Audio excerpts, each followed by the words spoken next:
बिस्मिल्लाहिर्रहमानिर्रहीम। Welcome to यूसीबीली session 2। अब पैथोलॉजी आज के हमारे जो टॉपिक है वो पैथोलॉजी है। पहले जो था वो बी पैथो के हवाले से था, हमारे पास जो लैब की वीडियो थी वो भी पैथोलॉजी में आता है। और अभी पैथोलॉजी सेलुलर इंजरी इन्फ्लामेशन और ये चीज़ें। तो अभी मैं स्टार्ट करता हूँ पैथोलॉजी से कि पैथोलॉजी क्या होता है, क्या चीज़ है। फिर इसमें सेलुलर एडाप्टेशन आता है और ये चीज़ की सेल में चेंजेस कैसे आता है, इन्फ्लामेशन कैसे आते हैं, ये सब चीज़ हम अभी वन बाय वन डिस्कस करेंगे। ठीक है, तो इसमें पहले पैथोलॉजी डिस्कस करता हूँ पैथोलॉजी से। ठीक है, पैथोलॉजी कि पैथोलॉजी क्या है। पैथोलॉजी डिफिनीशन है सफरिंग टू डिजीज़। जो पैथोलॉजी असल में बोलते हैं वो डिजीज़ को बोलते हैं। जो पर्सन डिजीज़ में सफ़र होता है तो उसको क्या बोलते हैं, पैथोलॉजी बोलते हैं। लेकिन पैथोलॉजी क्या है असल में, पैथोलॉजी की सही डिफिनीशन और किताबी जो हम बुक्स वाली डिफिनीशन पढ़ते हैं तो वो क्या है। तो पैथोलॉजी वाली डिफिनीशन जो है वो हमारे पास मैं अभी ड्रॉ करता हूँ। तो वो है हमारे पास क्या चीज़, जो चेंज अकर हो जाए बॉडी में, इसके होमोस्टेसिस। जो नॉर्मल बॉडी होता है ना, नॉर्मल बॉडी में क्या होता है, नॉर्मल सेल जो होता है, नॉर्मल सेल उसमें चेंजेस आ जाए। ठीक है, वो चेंजेस क्या होता है, वो इंटरनल चेंजेस हुए या इसका एक्सटर्नल चेंजेस हुए। ठीक है, इंटरनल और एक्सटर्नल चेंजेस जो भी सेल में आता है तो वो सेल को क्या होते हैं, सेल की सेल पैथोलॉजी होता है। ठीक है, उसको क्या बोलते हैं हम, सेल पैथोलॉजी। तो ये क्या चीज़ है हमारे पास, सेल पैथोलॉजी है। ठीक है, यानी ये जो हमारे पास था ये क्या था, नॉर्मल सेल थे। क्या थी, नॉर्मल सेल थी। ठीक है, नॉर्मल सेल की बाहर इन्वायरमेंटल चेंज और इसके अंदर चेंजेस और बाहर चेंज जितने भी आते हैं इसको हम पैथोलॉजी बोलते हैं। यानी अंदर फ्लूइड, एग्जांपल हमारे साथ फ्लूइड जो है वो ज़्यादा हुई, फ्लूइड क्या हुई, ज़्यादा हुई, मोर फ्लूइड हुई, तो सेल में क्या है कि हाइट्रोफी आ गया। ठीक है, सेल का लेवल क्या हो गया, बढ़ गया। ठीक है, इसका साइज क्या हो गया, बढ़ गया। जब कोई चीज़ का साइज बढ़ता है तो उसको क्या बोलते हैं, हाइपरट्रॉफी हो जाते हैं। ठीक है, ऐसे जब कम हो जाते हैं, ज़्यादा हो जाते हैं जो। और पैथोलॉजी असल में क्या चीज़ है, फर्स्ट ऑफ ऑल इसकी एनाटॉमी, बायोकेमिस्ट्री। पैथोलॉजी के लिए आपके लिए बेसिक होना चाहिए। बेसिक क्या चीज़ है, आपका एनाटॉमी, आपका बायोकेमिस्ट्री और आपका फिजियोलॉजी है, वो जिस चीज़ में का तो रोल अदा करते हैं वो पैथोलॉजी में रोल अदा करते हैं। ठीक है, मेन मतलब ये है कि पैथोलॉजी जो है वो सेल चेंज है। ठीक है, इंटरनल और एक्सटर्नल। इंटरनल हमारे पास चेंजेस आता है, इंटरनल हाइपरट्रॉफी हो गया, हाइपरट्रॉफी साइज बढ़ गया। साइज किस चीज़ से बढ़ गया, इंटरनल इन्वायरमेंट की वजह से क्या बढ़ता है, साइज बढ़ता है। ठीक है, तो अभी हम पढ़ते हैं इसके बाद, यानी पोटेशियम लेवल ज़्यादा हो गया, एक्टिव ट्रांसपोर्ट हो गया, एनर्जी यूज़ हो गया। ठीक है, एफ्लक्स हुआ है, इनफ्लक्स हुआ है। तो एफ्लक्स जो होता है वो क्या होता है, एफ्लक्स। इनफ्लक्स जो होता है, इनफ्लक्स हम किसको चीज़ को कहते हैं, इनको कहते हैं इनफ्लक्स। ठीक है, और ईफ्लेक्स जो होता है, ईफ्लेक्स हम किस चीज़ को कहते हैं, ईफ्लेक्स हम कहते हैं आउट ऑफ द सेल, जो सेल से आउट होते हैं। यानी जो बायोलॉजिकल नाम है इसका क्या है, एंडोसाइटोसिस यानी सेल से बाहर। एंडो मीन अंदर, साइटोसिस मीन सेल। एक है एक्सोसाइटोसिस मीन सेल से बाहर। एंडोसाइटोसिस टू टाइप्स की जाते हैं, फिनोसाइटोसिस और phagocytosis. Pino mean cell drinking. ठीक है, जो वाटर जाता है। और फेगोसाइटोसिस मीन सेल ईटिंग, जो अंदर जो ऑर्गेनेल्स के साथ जो जाते हैं वो क्या है, सेल ईटिंग। तो फेगोसाइटोसिस और फेगोसाइटोसिस की साथ साथ जो सेल के लिए अंदर जाते हैं तो इसमें बैक्टीरिया मौजूद होता है। क्या चीज़ होता है, बैक्टीरिया। तो सेल के अंदर जाते हैं और सेल में सफ़र करते हैं क्या चीज़, डिजीज़। क्या चीज़ सफ़र करते हैं, डिजीज़। तो ईफ्लेक्स, इनफ्लेक्स, एंडोसाइटोसिस, एक्सोसाइटोसिस, इसको हम क्या कहते हैं, और इसका इन्वायरमेंट चेंज हो गया। अंडर सेल का इन्वायरमेंट क्या हो गया, चेंज हो गया। इसका मतलब ये है कि प्रेशर से इंजरी आ गई। ठीक है, बैक्टीरिया की वजह से इंजरी आ गई। ठीक है, या इसके ऑर्गेनेल जो है बड़ा हुआ, या इसका ऑर्गेनेल जो है काम छोड़ गया। ठीक है, तो ये एपोप्टोसिस और निक्रोसिस में आता है। ठीक है, तो इस सेलुलर इंजरी हम पढ़ेंगे, इसमें एपोप्टोसिस पढ़ेंगे और निक्रोसिस पढ़ेंगे। लेकिन मैं थोड़ी डिटेल देता हूँ about apoptosis and necrosis. Apoptosis जो होता है वो सेल के अंदर इंजरी होते हैं, लेकिन इसके जो सेल के मेम्ब्रेन होता है या माइटोकॉन्ड्रिया चीज होता है, तो वो क्या नहीं होते, वो काम नहीं छोड़ते, वो अपने काम करते हैं, ठीक है। यानी वो रिवर्सिबल इंजरी होता है, वो रिवर्स होता है, वो अपना गिनेल जो है वो अपना काम शुरू कर देते हैं। लेकिन एक इसमें होता है इरिवर्सिबल, क्या होता है, इरिवर्सिबल इंजरी। और इरिवर्सिबल इंजरी जो है वो किस चीज में होता है, नेक्रोसिस में होता है, ठीक है, एपोप्टोसिस एंड नेक्रोसिस। लेकिन एपोप्टोसिस और नेक्रोसिस जो है मैं वन बाय स्टेप पढ़ूंगा, लेकिन इसका टाइप सब कुछ, ठीक है। लेकिन पहले मैं इंट्रोडक्शन कर रहा था किस चीज़ की, पैथोलॉजी क्या चीज़ है और क्या चेंजेस लाता है, बस इसके बारे में। लेकिन अभी मैं पढ़ूंगा सेलुलर एडाप्टेशन, ठीक है, कि सेलुलर एडाप्टेशन हमारे पास क्या चीज़ है।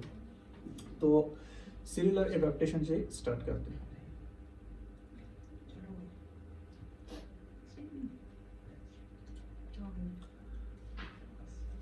Cellular adaptation. Okay.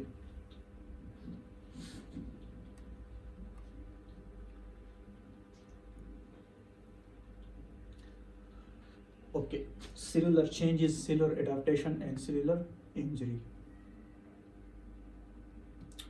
तो फर्स्ट ऑफ ऑल हम पढ़ेंगे सेलुलर एडाप्टेशन की, एडाप्टेशन क्या चीज़ है। सपोज ये हमारे पास सेल है, क्या चीज़ है, सेल है। इस पे क्या अप्लाई हुआ, इस पर अप्लाई हुआ एक्सटर्नल फोर्स, क्या चीज़, एक्सटर्नल फोर्स अप्लाई, ठीक है। अप्लाई इस पर क्या हुई, एक्सटर्नल फोर्स हुई। जब एक्सटर्नल फोर्स इस पर अप्लाई हुई और ये क्या चीज़ है, नॉर्मल सी है, ठीक है। तो ये इसमें क्या आ जाएगा, इसमें आ जाएगा हाइपोक्सिया, ठीक है। इसमें स्टिमुलस होगा, स्टिमुलाई आ जाएगा, स्टिमुलस, एनवायरमेंटल चेंजेस आ जाएंगे, ठीक है। तो फिर क्या होगा, इसकी जो अंदर ऑर्गेनेल्स है या माइटोकॉन्ड्रिया है या गल्जी बॉडी है, कुछ भी है, और इसको कुछ हो गया, कुछ चेंजेस इसमें आ गया, तो इसको हम क्या बोलते हैं, सेलुलर इंजरी। यानी सेल में जो इंजरी हुआ है तो उसको क्या बोलते हैं, सेलुलर इंजरी। तो सेलुलर इंजरी की टाइप्स है, इसके टाइप्स क्या है हमारे पास, इसके टाइप्स है हमारे पास हाइपरट्रॉफी, एक है हाइपरट्रॉफी ये वाली, एक चेंज ये आ गया सेल में आते हैं, दूसरी चेंज ये आते हैं हाइपरप्लेशिया, तीसरी चेंज एट्रोफी आती है, क्या चीज़ आता है, एट्रोफी आती है, और मेटाप्लेशिया आता है और डिस्प्लेशिया आता है। तो अभी हम वन बाय वन पढ़ेंगे कि ये चेंजेस सेल में कब आते हैं और कब नहीं, ठीक है, स्ट्रेस। लेकिन हाइपरट्रॉफी क्या चीज़ है कि जब सेल का क्या बढ़ जाए, साइज बढ़ जाती है, ठीक है, तो वो क्या लाते हैं, हाइपरट्रॉफी आती है। यानी हाइपर मीन क्या है, मोर, क्या trophic mean growth, over growth, यानी सेल क्या करे, सेल ओवर ग्रोथ करे। हाइपरट्रॉफी में क्या होता है, सेल का ओवर ग्रोथ होता है, ठीक है। तो और हाइपरप्लेशिया का क्या मतलब है, नंबर बढ़ जाते हैं, इसका क्या मतलब है, नंबर बढ़ जाते हैं, ठीक है। हाइपरप्लेशिया का मतलब ये नंबर बढ़ जाते हैं, और इसका क्या है, हाइपरट्रॉफी का इसका साइज बढ़ जाए, ठीक है। तो जो साइज इंक्रीज होता है, यहाँ पर शो होता है कि सेल का साइज यहाँ पर क्या है, इंक्रीज है, एरो का निशान है ऊपर। तो इसमें ऑर्गेनेल्स और इसका स्ट्रक्चर, ऑर्गेनेल्स का साइज है वो क्या होते हैं, बढ़ जाते हैं, क्या चीज़ होते हैं, बढ़ जाते हैं। तो हमारे पास क्या आता है, कार्डियक हाइपरट्रॉफी, यानी हार्ट बड़े हो जाते हैं, ठीक है, हमारे जो दिल है वो क्या होते हैं, बढ़ जाते हैं, ठीक है। तो उसकी जो सेल्स होते हैं तो उसमें क्या आता है, कार्डियक सेल जो होता है इसमें क्या आता है, चेंजेस आते हैं, ठीक है। इसी तरह हमारे पास दूसरी है हाइपरप्लेशिया। तो हाइपरप्लेशिया क्या चीज़ है हमारे पास, हाइपरप्लेशिया है हमारे पास, ये है हमारे पास हाइपरप्लेशिया, यानी इसका नंबर बढ़ जाते हैं, सेल का नंबर क्या होता है, इंक्रीज होता है। ये देखो हमारे पास क्या है, सेल का नंबर क्या है, इंक्रीज हो है। तो ये एक्सेसिव स्टिमुलेशन आता है, पैथोलॉजिकल स्टिमुलेशन आता है, ठीक है।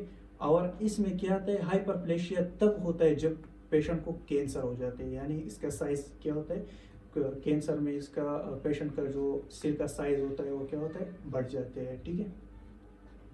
और हाइपरप्लेशिया और डिस्प्लेशिया ये साथ में भी आ सकते हैं, कैंसर में हाइपरप्लेशिया और डिस्प्लेशिया साथ आ सकते हैं, ठीक है। तो हाइपरट्रॉफी और हाइपरप्लेशिया जो है वो किसके साथ रिलेटेड है, वो हमारे साथ जो है वो मेटाप्लेशिया और हाइपरप्लेशिया जो है ये क्या है, डिस्प्लेशिया से क्या है, रिलेटेड है, ओके। ये दोनों एक चीज़ है। यानी कैटेगरी सेम लाते हैं, जब पैथोलॉजिकल इंजरी हो जाए, जब पैथोलॉजी आती है तो ये सेम होते हैं, ठीक है। ओके, तो ये क्या हो गया, हाइपरप्लेशिया हो गया, यानी हाइपर ज़्यादा और प्लेशिया मतलब क्या है कि साइज चेंजेस आते हैं, क्या आते हैं, चेंजेस आते हैं। ये पहले तो स्ट्रक्चर चेंजेस हुए और ये नंबर चेंजेस, नंबर में चेंजेस आता है और स्ट्रक्चर में चेंजेस आता है, ठीक है। अभी जो पढ़ते हैं हम एट्रोफी पढ़ते हैं, क्या चीज़ पढ़ते हैं, एट्रोफी। तो एट्रोफी क्या होता है, इसमें सेल का जो स्ट्रक्चर है उसमें क्या आता है, डिफरेंशिएट आता है, यानी एक में साइज बढ़ जाते हैं, एक में साइज और एक में नंबर बढ़ जाते हैं, लेकिन एट्रोफी में साइज और नंबर कम हो जाते हैं, ठीक है। इसमें सर्जरी के दौरान जो चेंजेस आते हैं ना, सर्जरी के दौरान, तो वो एट्रोफी होते हैं, क्या होता है, एट्रोफी होता है, ठीक है। या कोई ऑर्गेनेल या कोई मसल या टिश्यू वगैरह क्या होता है इसमें कम हो जाते हैं, या लिम्स वगैरह का सर्जरी जो करते हो ना ऑर्थोपेडिक में, तो वो क्या होता है, इससे मिस हो जाते हैं, ठीक है। तो वो क्या चीज़ में आता है, एट्रोफी में आता है, ठीक है। और एट्रोफी में क्या होता है, जो हमारे प्रोटीन सेंसिस है वो भी कम हो जाती है, ठीक है। और साइटोकेलेटन का स्ट्रक्चर जो है वो भी क्या होता है, कम हो जाते हैं। और ये खास होकर क्या लॉस ऑफ ब्लड की वजह से होता है, ब्लड का लॉस कम हो जाते हैं, ठीक है, ब्लड का लॉस कम हो जाते हैं। और इसमें हार्मोनल स्टिमुलेशन भी आता है, ठीक है। हार्मोनल स्टिमुलेशन की वजह से भी क्या आते हैं, कह सकते हैं एट्रोफी आ सकती है, ठीक है। और डीजेनरेशन होता है, यानी सेल क्या होता है, डेथ हो जाते हैं, ठीक है। तो ये हमारे पास क्या है, सेल एपोप्टोसिस है, ठीक है। और सेल एपोप्टोसिस में भी क्या होता है, मुश्तमिल इंक्लूड होते हैं, ठीक है। दूसरे हमारे पास क्या है, मेटाप्लेशिया। मेटाप्लेशिया हमारे पास क्या है, मेटाप्लेशिया है ये रीप्रोग्रामिंग स्टेम सेल्स है, ठीक है। इसमें क्या होता है, स्टेम सेल जो होता है रीप्रोग्राम होता है, लेकिन इसमें इंपॉर्टेंट क्या चीज़ है, इसमें इंपॉर्टेंट है बेरेट एसोफेगस नहीं है, ये चीज़ मैं बताता हूँ, बेरेट एसोफेगस, ठीक है। इस और गैस्ट्रिक एसिड की तरह इसमें जो चेंजेस आते हैं ना, तो ये क्या चीज़ है, गैस्ट्रिक एसिड के साथ जो चेंजेस आते हैं तो मेटाफ्लेशिया कहलाते हैं, क्या है, मेटाफ्लेशिया। यानी इसकी कोलुमनर एपिथेलियम जो होता है, स्क्वेमस और कोलुमनर एपिथेलियम में क्या है, एक चीज़ बड़ी रह जाती है और एक चीज़ छोटे रह जाते हैं। मतलब ये कि इसकी जो टिश्यू होते हैं, टिश्यू, तो एक कोलुमनल टिश्यू और एक एपिथेलियम टिश्यू, तो इसकी जो चेंजेस आते हैं, अभी मैं डायग्राम में समझाता हूँ, डायग्राम के, ये देखो, ये हमारे पास हाइपरप्लेशिया है, ठीक है। क्या है, हाइपरप्लेशिया, नंबर ज़्यादा हो गया है, ठीक है। ये हमारे पास क्या है, हाइपरट्रॉफी है, क्या है, हाइपरट्रॉफी, नंबर, साइज और एट्रोफी। एट्रोफी मीन नंबर और साइज दोनों क्या है, छोटे हैं, ठीक है। किस चीज़ की वजह से, इंजरीज की वजह से, किस चीज़ की, इंजरी की वजह से। और ये हमारे पास क्या है, देखो, change cell and size and number, ठीक है। ये हमारे पास नॉर्मल सेल है, ये सभी हमारे पास क्या है, नॉर्मल सेल है, देखो ये नॉर्मल सेल्स है। अभी ये चेंजेस आ गई है, hyperplasia, hypertrophy and atrophy. Atrophy मैंने बताया कि सर सर्जरी में आते हैं, ठीक है, ये फ्लूइड की वजह से आते हैं, ठीक है। और ये हमारे पास कार्डियक एरिथमिया, ये चीज़ की वजह से आता है। तो देखो नॉर्मल सेल है, इस पर क्या चीज़ अप्लाई हुई है, स्ट्रेस इंजरी, स्ट्रेस अप्लाई हुआ, इंजरी अप्लाई हुआ, या आरटीए केस हुआ, रोड ट्रैफिक एक्सीडेंट हुई, या किसी भी वजह से, बैक्टीरिया की वजह से हुआ है, किसी भी वजह से भी स्ट्रेस आ गई, इंजरी आ गई, तो क्या होगा, इस चीज़ के क्या होगा, ये जा सकता है हाइपरप्लेशिया में, हाइपरट्रॉफी में, एट्रोफी में, और ये चीज़ में जा सकते हैं। लेकिन ये क्या है हमारे पास, एक है मैंने कहा कि रिवर्सिबल है, एक है हमारे पास इरिवर्सिबल। तो रिवर्सिबल क्या है कि ये जो सेल का स्ट्रक्चर बन गया है, डिस्प्लेशिया, मेटाप्लेशिया और सेल टाइप्स, इसको कन्वर्ट हो गया, ये क्या होगा, डिप्लेशिया करेगा और मेटाप्लेशिया, मैं अभी बताता हूँ, ठीक है। तो फिर ये क्या है, रिवर्सिबल चेंज है, ये दोनों क्या है, रिवर्सिबल चेंज, यानी ये रिवर्स हो सकते हैं, क्या हो सकते हैं, ये रिवर्स हो सकते हैं, नॉर्मल सेल की तरफ जा सकते हैं, एपोप्टोसिस हो सकते हैं इसमें। लेकिन हमारे पास इरिवर्सिबल इंजरी जो होते हैं, इरिवर्सिबल जनरल, तो इसमें क्या है, स्ट्रक्चर चेंज होता है और न्यूप्लेशिया आता है, क्या आता है, न्यूप्लेशिया, यानी एक बार जो इंजरी आता है तो फिर वो रिवर्स नहीं होते, और इसको हम क्या बोलते हैं, इरिवर्सिबल इंजरी, ठीक है। तो सेल डायरेक्ट क्या होता है, इसमें डेथ होते हैं, सेल क्या होता है, डेथ होता है, ठीक है। तो ये हमारे पास थी क्या चीज़, सेलुलर चेंजेस। तो atrophy, metaplasia, reprogramming stream cell हो गया, ठीक है। इसके बाद क्या चीज़ है, डिस्प्लेशिया। तो जो डिस्प्लेशिया है वो क्या चीज़ है, पैंक्रियाज एपिथेलियम सेल जो ग्रोथ करता है, ठीक है, थ्रू एपिडक्ट रिस्पॉन्स शो करते हैं, ठीक है। मेन चीज़ वो जो होता है थिकनेस ऑफ एपिथेलियम होता है, एपिथेलियम जो टिश्यू हमारे पास है ना, उसका क्या है, मेन ग्रोथ होता है, ठीक है। और सेवियर डिस्प्लेशिया जो है वो इरिवर्सिबल प्रोग्राम ग्रोथ होता है। क्या होता है, इरिवर्सिबल। इरिवर्सिबल जब होता है जब कार्सिनोमा, कैंसर आते हैं, कार्सिनोमा आता है, सेल चेंजेस आता है, कैंसर आता है, ट्यूमर बन जाते हैं, तो इसमें बिग क्या होता है, स्टिमुलस पैदा होते हैं और वो हाइपरप्लेशिया, हाइपरट्रॉफी और इसकी तरफ क्या होते जाते हैं, इसकी जाने जाते हैं, ठीक है। तो जो ये हमारे पास थी, ये सेलुलर इंजरी थी, ठीक है, यानी कोई स्ट्रेस या कोई और चीज़ अप्लाई। तो इसके बाद हमारे पास है क्या चीज़ है, इसके बाद हमारे पास है इन्फ्लामेशन। ओके, तो अभी तो ये डायग्राम आप जब समझ गए हो ना, डायग्राम के बारे में कुछ आपको पता हो, तो फिर इसके बाद क्या चीज़ आते हैं, इसके बाद आते हैं सेल्युलर इंजरी की, रिवर्सिबल सेल्युलर इंजरी और इरिवर्सिबल सेल्युलर इंजरी। अभी हम ये डिटेल में पढ़ेंगे कि रिवर्सिबल सेल्युलर इंजरी क्या है और इरिवर्सिबल सेल्युलर इंजरी क्या चीज़ है। तो ओके,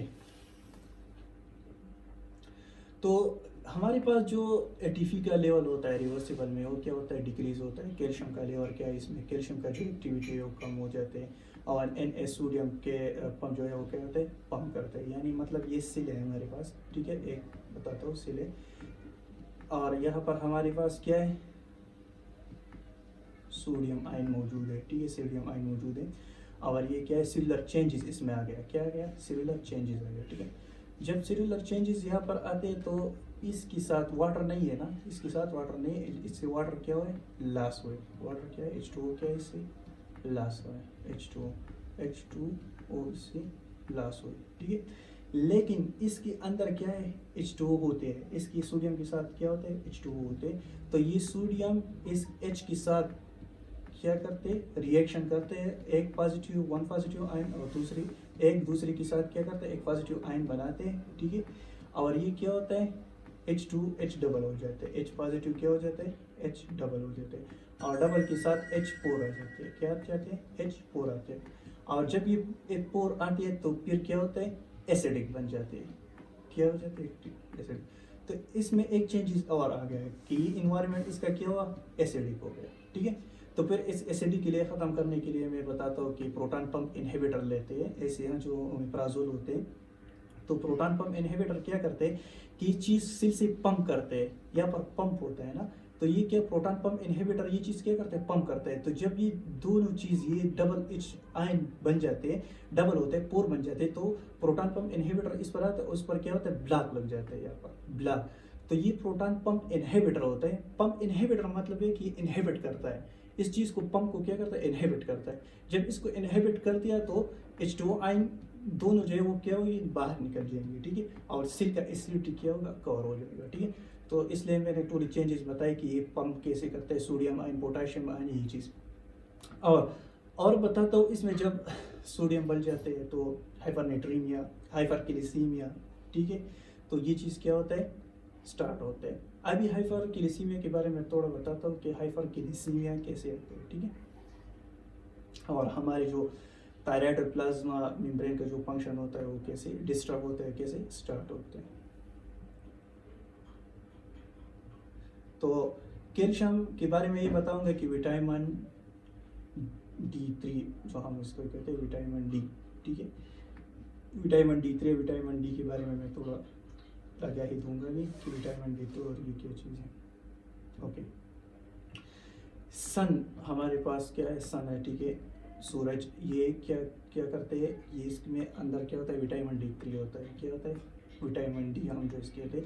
लेकिन इसके अंदर जब स्किन में लग जाते हैं तो ये विटामिन D2 होता है, क्या होता है, विटामिन D2 होते हैं। और विटामिन D2 के साथ लेटाइथाइसिडिन एक अहम रोल अदा करते हैं। लेटाइथाइसिडिन हर इंजरी के लिए, हर बीमारी के लिए क्या होता है, परफेक्ट होता है, ठीक है, 100% परफेक्ट होता है। ये जब जाते हैं, पहले क्या होता है, लीवर में इसका डिटॉक्सिफिकेशन हो जाती है, फिर जाते हैं किस चीज़ को, किडनी को। तो किडनी में इसको क्या कहते हैं, विटामिन D3 कहते हैं। क्या चीज़ कहते हैं? विटामिन D3 पहले जो स्किन में मौजूद होते हैं अंडर द पेट्स। तो इसमें क्या कहते हैं, इसमें जो पेट्स में जो इंजरी होता है, पेट्स में जो चेंजेस आते हैं, तो मैं वन बाय वन नीचे पढ़ूंगा कि पेट्स में कैसे इंजरीज आती हैं। इसके अलावा और इंजरी होते हैं, तो मैं अभी निक्रोसिस की टाइप्स में बता दूंगा कि पेट्स की इंजरी कैसे होता है, इसके ब्लड कैसे होता है, ठीक है। तो ये सब मैं वन बाय वन अभी बता दूंगा। तो जो पेट्स में लेता है सिडीन होता है, तो ये क्या करते हैं, इस चीज़ को कवर करते हैं और फिर क्या करते हैं, विटामिन D2 जो होता है वो लीवर तक जाते हैं। क्या चल जाते हैं, लीवर डिटॉक्सिफिकेशन, फिर किडनी में ये क्या होता है, हार्मोन बन जाते हैं, ठीक है। विटामिन D3 बन जाते हैं, ठीक है। और जब ये हार्मोन बन जाते हैं, फिर इंटेस्टाइन आते हैं, वहाँ पर एब्जॉर्ब होते हैं और कैल्शियम क्या करते हैं, देते हैं। लेकिन जब ये ब्लड कैल्शियम में ज़्यादा होते हैं, ठीक है, तो फिर क्या होता है, हमारे पास पिट्यूटरी हार्मोन जो सिक्रीट करता है ना, एंटीडायरेटिक हार्मोन जो कहते हैं, तो वो क्या करते हैं, इस पर अमल कर देते हैं, ठीक है। लेकिन जब आपके पास एटीपी कम हो गया और कैल्शियम कम हो गया, तो हाइपोकैल्सीमिया आ सकता है, ठीक है। तो ये मैंने बता दिया कि ये हाइपरकैल्सीमिया पर आते हैं। लेकिन जब सेल इंजरी होता है तो क्या आता है, हाइपोकैल्सीमिया आ जाती है, यानी कैल्शियम का लेवल वहाँ पर क्या होता है, कम हो जाते हैं, ठीक है। और सोडियम और पोटाशियम का लेवल जो है वो क्या होता है, बढ़ जाते हैं। तो ये सेलुलर स्वेलिंग आ जाते हैं। फिर क्या आता है, स्वेलिंग आ जाते हैं। स्वेलिंग कैसे आ जाते हैं कि ये दोनों क्या होते हैं, वहाँ पर जम जाते हैं। ये दोनों जो सोडियम और पोटाशियम में ना, वहाँ पर क्या होता है, जम जाते हैं और फिर क्या जाते हैं, एडीमा आ सकते हैं। क्या चीज़, एडीमा। या जब स्ट्रेसफुल इंजरी होते हैं, स्ट्रेसफुल इंजरी तो हम कैसे कहते हैं, जब स्ट्रेसफुल इंजरी होता है, जो स्ट्रेसफुल इंजरी क्या चीज़ है, हेमाटोमा ला सकते हैं। क्या चीज़, हेमाटोमा, यानी ब्लड और ये जो वाटर है वो साथ में क्या हो जाते हैं, जम जाते हैं। तो इसको हम क्या होता है, स्ट्रेसफुल इंजरी, हेमाटोमा भी ला सकते हैं। तो इस पोटाशियम और सोडियम से आप हेमाटोमा भी इस पर ला सकते हैं, ठीक है। यानी मतलब ये है कि हेमाटोमा भी इसको हो सकता है। स्वेलिंग माइटोकॉन्ड्रियल जो फंक्शन है वो क्या होता है, रिवर्सिबल इंजरी में। इस ये इरिवर्सिबल इंजरी में जो होता है ना, माइटोकॉन्ड्रिया और ये सब जो है अपना फंक्शन क्या करते हैं, लॉस करते हैं। ये लाइसोसोम रप्चर हो जाते हैं, सब कुछ ऑर्गेनेल जो है इरिवर्सिबल इंजरी में रप्चर हो जाते हैं। लेकिन रिवर्सिबल इंजरी में सब रप्चर नहीं होते, लेकिन अपना काम थोड़ी देर के लिए स्टॉप करते और फिर क्या करते, स्टार्ट करते, ठीक है। तुम जो जब कोई इंजाइम का लो या कोई मेडिसिन का लो या कोई एंटीबायोटिक या कुछ और चीज़ का लो, तो फिर क्या करता है, आपका रिकवरी हो सकती है, ठीक है। तो ये हमारे पास क्या है, इरिवर्सिबल इंजरी जो होता है, प्लाज्मा मेम्ब्रेन इससे क्या डिस्ट्रॉय हो जाता है। ट्रोफिनिन का लेवल हमारे पास क्या हो जाता है, ट्रोफिनिन भी इनफ्लक्स होता है। क्या होता है, एक होता है इनफ्लक्स, मैंने बताया, एक होता है एफ्लक्स, ठीक है। तो इनफ्लक्स क्या होता है कि अंदर जाता है, तो ट्रोफिनिन का लेवल बढ़ जाता है, ठीक है। और ट्रोफिनिन इंजाइम होता है, हार्ट का इंजाइम है ट्रोफिनिन, ठीक है, हार्ट का इंजाइम जो हार्ट अटैक का टेस्ट किया जाता है। तो इससे पहले किस चीज़ का टेस्ट किया जाता है, हार्ट अटैक का पेशेंट का टेस्ट किया जाता है। हार्ट अटैक का जो पेशेंट होता है उसका ट्रोफिनिन का लेवल चेक किया जाता है कि इसमें ट्रोफिनिन का लेवल ज़्यादा या कम है। तो इससे अगर जब ट्रोफिनिन का लेवल ज़्यादा होता है तो इसका हार्ट अटैक का टेंशन जो है ना वो ज़्यादा होते हैं। मतलब ये कि इसका लेवल क्या, ट्रोफिनिन का लेवल ज़्यादा है। और जब कम हो जाते हैं तो फिर रिस्की नहीं होते, ठीक है। तो ये भी क्या है, सेल के अंदर जाते हैं, इनफ्लक्स हो जाते हैं, ट्रोपोनिन अंदर गया, प्लाज्मा मेम्ब्रेन ब्रेक डाउन हुआ, कैल्शियम अंदर गया, कैल्शियम डीजनरेशन इसका ब्रेक डाउन होती, ठीक है। और क्या होता है, माइटोकॉन्ड्रिया डिस्फंक्शन हो गया, ऑटोलाइसिस आ गई, ठीक है, न्यूक्लियर डिजेनरेशन आ गया, न्यूक्लियर कंडेंसेशन, ये सब कुछ आ गया, काइरिकोसिस आ गया। मेन चीज़ हमारे पास क्या है, कार्योहॉक्सिस, ठीक है। तो ये क्या है, न्यूक्लियर फ्रेगमेंटेशन है, ठीक है, हमारे पास डेंसिटी इंक्लूजन। और इनमें चीज़ क्या है, माइटोकॉन्ड्रिया। कि माइटोकॉन्ड्रिया काम करते हैं, लेकिन ये क्या करता है, एटीपी इन चीज़ का काम क्या करते हैं, छोड़ देते हैं। मेन चीज़ ह्यूमन में क्या है, माइटोकॉन्ड्रिया, लेकिन माइटोकॉन्ड्रिया जो है वो अपना काम छोड़ देते, एटीपी ये चीज़ नहीं बनाते, ठीक है।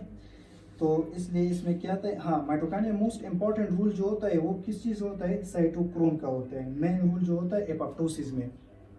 मैं माइटोकॉन्ड्रिया बताता हूँ कि माइटोकॉन्ड्रिया क्यों अहम है, क्यों इंपॉर्टेंट है इसी में।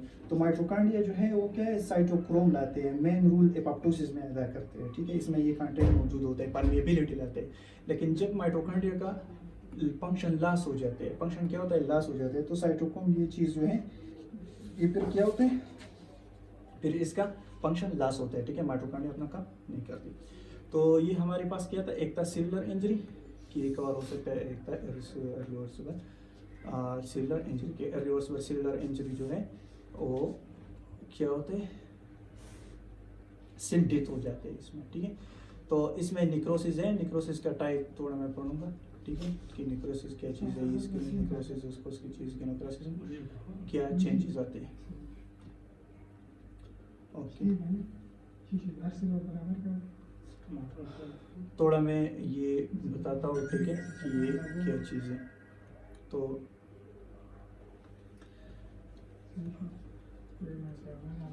तो ये जो है हमारे पास नॉर्मल सेल आ गया, cellular, ribosome, rupture, lysosome, plasma membrane, ये सब कुछ जो क्या है, इसका जो सेलुलर न्यूक्लियर डिजेनरेशन हो गया, रप्चर, लाइसोसोम रप्चर हो गया इसका, ठीक है, ऑटोक्लोसिस आ गया, रिवर्सिबल इरिवर्सिबल इंजरी है ये, ठीक है। माइटोकॉन्ड्रिया परमेबिलिटी खत्म हो गया, साइटोक्रोम नहीं बनते, न्यूक्लियर मेम्ब्रेन भी डिसअफियर हो गया, तो सेल कहाँ चला जाता है, जब सेल का अंगिनल काम छोड़ देते तो सेल डेथ की तरफ जाते हैं, तो ये क्या हुआ, नेक्रोसिस हो गया, सेल डेथ हो गया, ठीक है।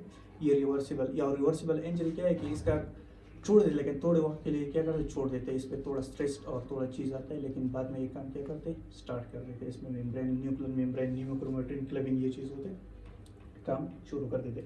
इसके लिए एक हम एंजाइम, हमें एक ड्रग्स के बारे में बता, सेरोटाइपेप्टिडाइज,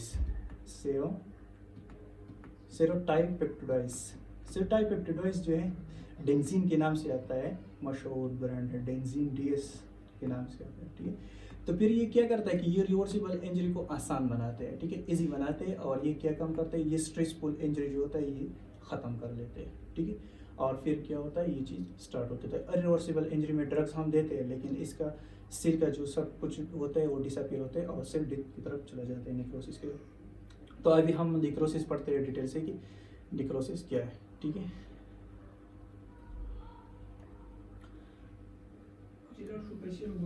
ओके, तो एपोप्टोसिस क्या है कि एपोप्टोसिस हमारे पास प्रोग्राम डेथ सेल है। एपोप्टोसिस के बारे में मैंने बताया कि इसका इंजरी हो सकती है, इसमें एक इंट्रिंसिक होता है, एक इंट्रिंसिक होता है, पाथवे होता है, ठीक है।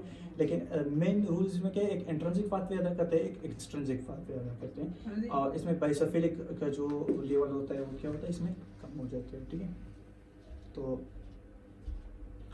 थोड़े मैं बताता हूँ इंट्रिंसिक डेथ पाथवे रिसेप्टर के बारे में, ठीक है। लेजेंड रिसेप्टर्स होते हैं इसमें, लेकिन इंट्रिंसिक में क्या होता है कि इंट्रिंसिक में एम्ब्रोनिजीनेसिस होता है, ये कवर हो जाती है, ठीक है, इम्यूनोजेनिक रिएक्शन होता है।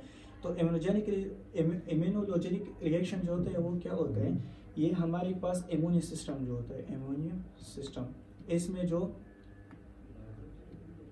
अर्थराइटिस आता है या जो भी चीज़ आता है ना इम्यून सिस्टम के साथ, तो उसको हम क्या बोलते हैं, इंट्रिंसिक माइटोकॉन्ड्रियल पाथवे में ये आता है, ठीक है। ये एपोप्टोसिस के साथ क्या आते हैं और डेथ के साथ भी किया आता है, डेथ पाथवे, ये क्या है, इंट्रिंसिक पाथवे है। लेकिन जब इंट्रिंसिक से बाहर होते हैं तो फिर क्या आता है, इंट्रिंसिक पाथवे आता है, और इंट्रिंसिक पाथवे में क्या होता है कि इससे डेथ हो जाती है, क्या होता है, डेथ हो जाता है। लेकिन इसका आम वक्त में रिफेयरिंग होता है या नहीं, लेकिन वो डिपेंड करता है सेल की ऑर्गेनेल्स पर, ओके। तो आज की टॉपिक जो है उसमें हमने पढ़ा क्या चीज़, सेलुलर इंजरी और नेक्रोसिस, ओके। तो नेक्स्ट सेशन में हम एपोप्टोसिस, तो नेक्स्ट सेशन में हम डिटेल से पढ़ेंगे क्या चीज़, नेक्रोसिस, ओके। अल्लाह हाफिज़।